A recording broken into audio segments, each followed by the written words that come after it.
Do you hear that?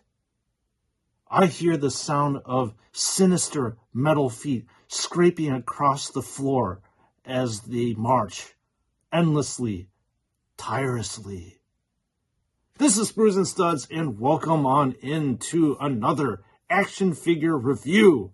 We have a newly released product line, which is obviously the Necrons. I'm really excited to get into reviewing these Necrons, as they are actually one of my favorite Xenos faction. I have found that their very Egyptian type of lore extremely interesting, and just their whole entire mythology and how they got to where they are completely fascinating.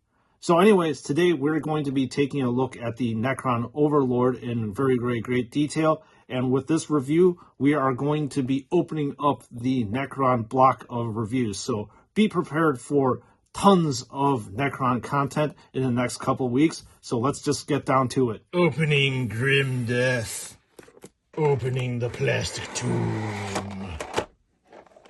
Lifting the tomb cover. Can you hear the March of Death?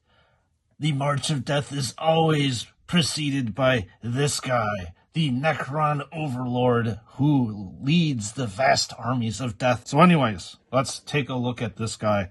Obviously, he doesn't come with any kind of accessories. This is literally one entire figure. So let's look at him in exhaustive detail, shall we? So we're going to be taking a look at the face of this Necron over here. So we have gold with this, I guess, crown flare, some green lights up here. And looking at the lenses, the Overlord has green beady eyes that are heavily accented and outlined with black, which actually makes this green jump out a lot more than what we've seen before, especially with the Space Marine helmet lenses. We're going to take a look at this guy's shoulders, or probably you can call it more like a carapace.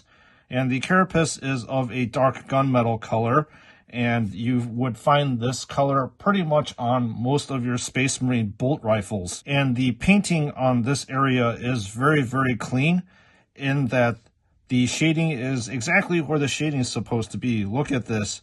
So you have a lot of battle damage here on this carapace, and within these nodes, this is also a very cool lighting effect that I really like. So you have the green on the outside that progresses to a lighter white, and it is a gloss coat too, which further brings these little light things, whatever you want to call them, to life, which I really like. So we're going to flip this back around and take a look at all these different Necron markings.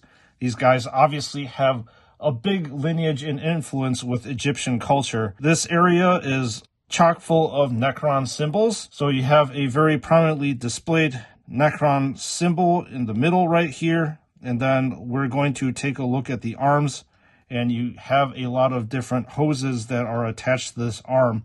And these hoses are of a very flexible plastic material. And this one too is also of a very flexible plastic material. So progressing on, you get to see this really cool effect with the painting. It's almost like what you see on the Raider pattern combat bike on the exhaust ends, where this is more like a darker burnt tip and then progresses to a lighter area. We're going to take a look at this tachyon arrow, which I believe this is what it's called.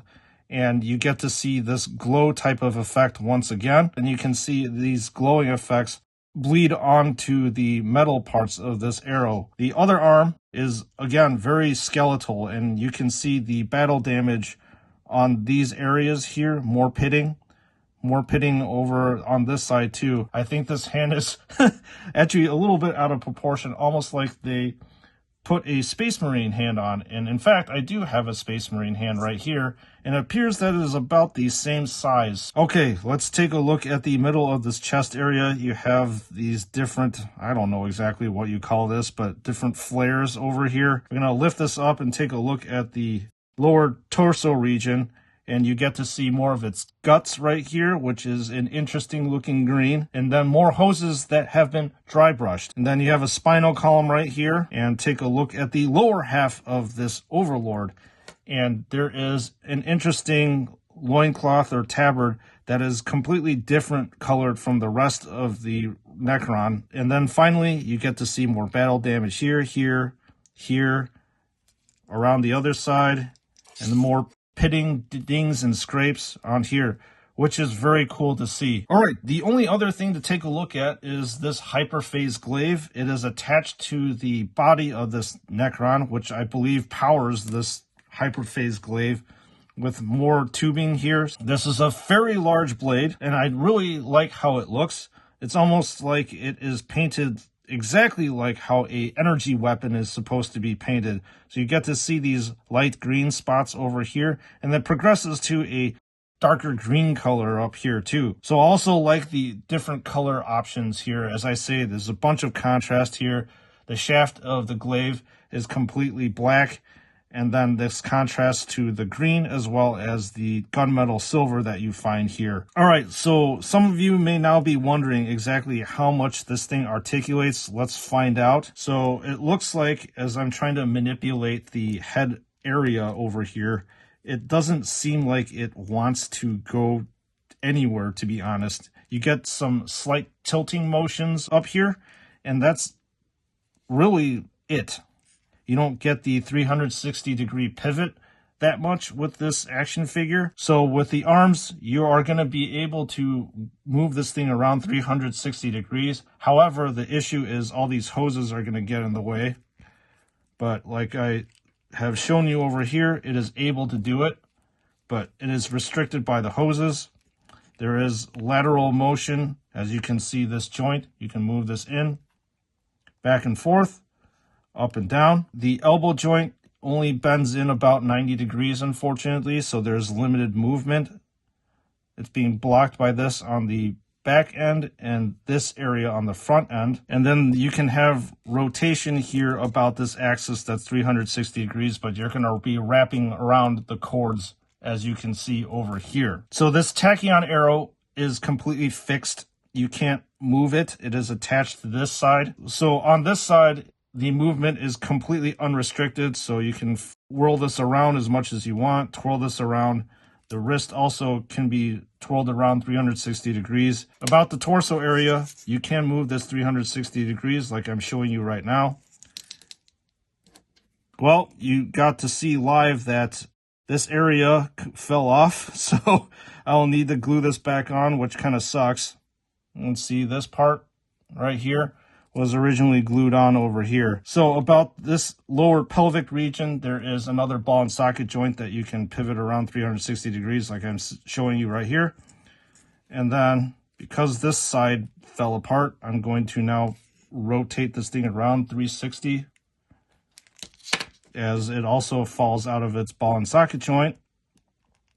Put it back in. The knees, you are not able to bend forward, but you can bend back. And then you can pivot this around 360 degrees right here. And then with the foot region, you're able to move this back and then forth right here. And there is some, I don't know if there's that much wobble motion that you can get from here. And then finally, with the Hyperphase Glaive, there is a ball and socket joint over here. So you can pivot this thing back and forth to better position this glaive. So that's it for the motion. Time to wrap this bad boy up. The Necron Overlord. So, what did you all think of the Necron Overlord based on my review? Again, leave me a comment in the comment section to let me know, and we can have a nice active discussion about it. So anyways, what do I think about these Necrons? Well, we finally have more Xenos getting added into JoyToy's lineup, which is very, very welcome.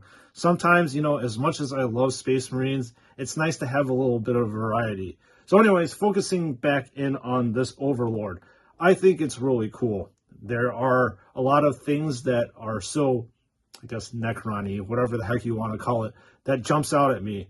Obviously is the glaive over here, which is very, very prominent, and you can see it in every single one of those GW miniatures. And I really like how this glaive is painted. As you can see, it's an energy weapon, and it does translate very nicely into JoyToy form. I also like the battle damage that this Necron has had over time. It really reflects that these guys have been literally around for millennia on end. So you can see a lot of wear and tear on their armor as things are, crumbling around them, as well as them crumbling themselves. And then I really like how the paint color really looks too, especially with the darker color around the outer edges of the armor, and then it gradually lightens up. So there's a lot of things to like about this action figure. Would I recommend getting this? Yes. If you are a Necron fan and if you're a fan of Xenos and want to inject a little bit more character in your dioramas as you display your action figures, then I would highly recommend you to get this. No Necron army is obviously going to be complete without their leader, which is this Overlord. So if you're interested in all of those, go ahead and get them. So again, this is Sprues and Studs. Thanks for tuning in so religiously every single week. I always try to provide you the most in-depth content when it comes to these action figures and really delve into the nitty-gritty. And if you like what you see, please consider subscribing, because I have seen some pretty crazy metrics in that 83% of you haven't subscribed. So please hit that subscribe button for me. It helps the channel a lot, and then it helps me pump out more content that you want to see. So anyways, as usual, I'll see you all in the next one.